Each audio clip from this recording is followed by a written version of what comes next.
so this is my 3rd gen 4runner with the old man Emu and Bilstein 5100s.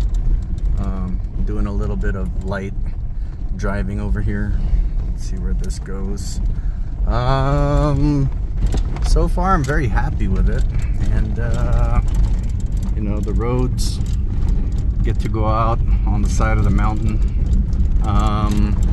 Places I would have never gone with that rough country suspension kit, but this right here is pretty cool.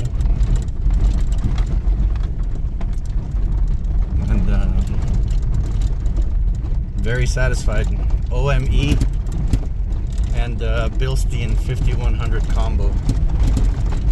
It's a lot more comfortable, and that's pretty much the road that we are going on. Oh, look at that guy. And yeah, that guy is like, fuck you guys, I am out of here. Yeah, so we're just going around and around, testing out the suspension. Haven't really gone anywhere since I put it on, so we wanted to just go somewhere. And this is where the somewhere is that we went. Highly recommended. My 4runner, 314,000 miles, exploring the desert mountains of Nevada.